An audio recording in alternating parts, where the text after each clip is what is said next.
দেখতে দেখতে কিভাবে যে 2টা মাস কেটে গেল বুঝে উঠতে পারলাম না।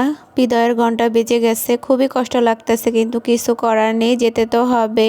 আসসালামু আলাইকুম, সবাই কেমন আছেন? আশা করি ভালো আছেন, আমিও ভালো আছি। প্রতিদিনের মতো নতুন আরেকটা ভিডিও নিয়ে চলে আসলাম। চলে যাব, প্রায় সময় শেষ হয়ে আসছে, মাত্র আর অল্প কয়েকদিন আছি। এই জন্য ভাবতেছি যে কয়দিনে আসি এক একদিন এক একটা করে কাজকর্ম শেষ করে মাকে গুছিয়ে দিয়ে যাই। বাড়িতে আর কোনো মেহমান নাই, শুধু আমিই ছিলাম। সবাই 15 দিন এক সপ্তাহ করে সবার বাড়িতে চলে গেছে, আমিই যাইনি। পুরো 2 মাস বাবার বাসায় বেড়ালাম। তারপরও মনে হয় এই তো সেই দিন আসলাম, কিন্তু কি আর করার, আমারও তো একটা সংসার আছে। আপনাদের ভাইয়া ঢাকায়, আমার শাশুড়ি, ওরাও খুব বিরক্ত হয়ে যাইতেছে, কতদিনই বাবার বাসায় থাকবো। আপনাদের ভাইয়ারও একা একা বাসায় কেমন একটা ভালো লাগে না, খুব বিরক্ত ফিল করতেছিল, কিন্তু আমাদেরও যেতে বলতেছে না, যদি আমরা মন খারাপ করি এই জন্য। তাছাড়া আমার ভাই আসছে, এই জন্যই তো মূলত আমরা এতদিন থাকতেছি, তা না হলে তো কবেই চলে যেতাম। ওর একা একা বাসায় খারাপ লাগতেছিল, নিজের কাছে অনেক কষ্ট হচ্ছিল, কিন্তু নিজে প্রকাশ করেনি আমাদের কাছে, শুধু আমাদের মন ভালো রাখার জন্যই সে এত স্যাক্রিফাইস করছে। এই জন্য ভাবলাম যে থাক, 2 মাস তো হয়ে গেছে, এখন অন্তত বাসায় চলে যাই। বাসায় চলে গেলে তো মায়ের বাড়ির কাজকর্ম করতে করতে অনেকটা কষ্ট হয়ে যাবে। এই জন্য ভাবলাম আমি যাওয়ার আগে এক একদিন এক একটা করে ঘরের কাজকর্ম করি, তাহলে শেষ হয়ে যাবে। আর একসাথে করতে গেলে তো আমার অনেকটা কষ্ট হয়ে যাবে। আমি আগের মতো একসাথে অনেক কাজকর্ম করতে পারি না। আগে একদিনে অনেক কাজকর্ম করলেও ক্লান্ত লাগতো না, কিন্তু এখন দেখা যায় একটা পরিমাণে কাজ করলেই খুব খারাপ লাগে, করতে পারি না,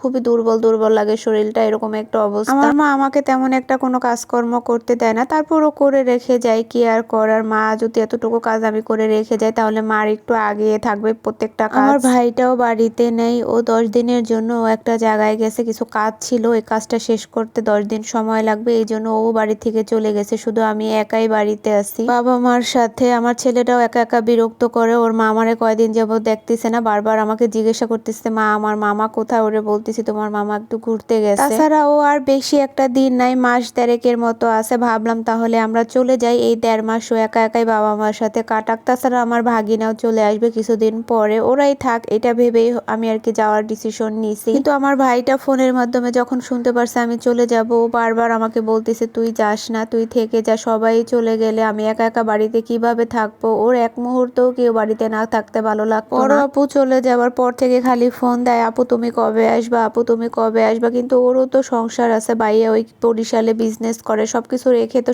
ও আসতেও পারে না। কিন্তু আমার ভাইয়ের মন কে বোঝাবে ওকে, ও তো সবসময় আসতে বলে। এর ভিতরে ও আবার আমার বড় আপুর বাসায় যে 10 দিন বেড়ায়াও আসতে, তারপর ও মন ভরে নাই। ওর কথা, আমি যে কয়দিন থাকবো আমার বোনেরাও আমার সাথে সবাই থাকবে। 3 বোনের একটা মাত্র ছোট ভাই, আমাদের 3 বোনের ছোট হচ্ছে আমার ভাইটা। দীর্ঘ 8 বছর বিদেশের থেকে আসছে 3 মাসের ছুটিতে, মানে ওরে একটা পলকও চোখের আড়াল হলে ভালো লাগে না আমাদের। ওরও একা একা কষ্ট হয় আমাদেরকে ছাড়া। এই জন্য ভাবতেছি যে থাক, নিজেদের সংসারে একটু না হয় কষ্টই হলো, তাও আমরা এখানে থেকে যাই। আর আমাকে বেশি একটা যেতে দিতে চায় না, যেহেতু আমার ছেলে এখনো স্কুলে দেয়নি, ও ছোট, এই জন্য মূলত আমাকে আর যেতে দিতে চায় না। আর আমার বাসায় তো আমার শাশুড়ি আছে আমার সংসার দেখার জন্য, এই জন্য আমারও তেমন একটা টেনশন নাই। আপনাদের ভাইয়াও আমার ইচ্ছার বিরুদ্ধে কখনোই ও কোনো কিছু বলে না, যে যেটা আমি বা আমার সন্তান ভালো থাকি ওই সেইটা চায়, যাতে আমরা ভালো থাকি। মায়ের রুমের বিছানার চাদরটা উঠিয়ে পুরো বিছানা ঝাড়ু দিয়ে ঝেড়ে পরিষ্কার করে তারপর চাদরটা চেঞ্জ করে পুরো রুমটা গুছিয়ে, অনেকগুলো কাপড় চোপড় আমি আগেই ভিজিয়ে রেখে গেছিলাম, তো এখন কাপড়গুলো ধুয়ে নিচ্ছি। এখান থেকে সব কাপড় চোপড়গুলো ধুয়ে নিয়ে যাচ্ছি, কারণ বাসায় যে ধোয়াটাও একটা কষ্টের ব্যাপার। তাছাড়া আমাদের বাসায় কাপড় চোপড় রোদ দিতে যেতে হয় ছাদের 6 তলার উপরে, সিঁড়ি বেয়ে উঠতে উঠতে অনেকটা কষ্ট হয়ে যায়, এই জন্য ভাবলাম এইখান থেকেই ধুয়ে নিয়ে যাই। আমাদের বাড়িতে তো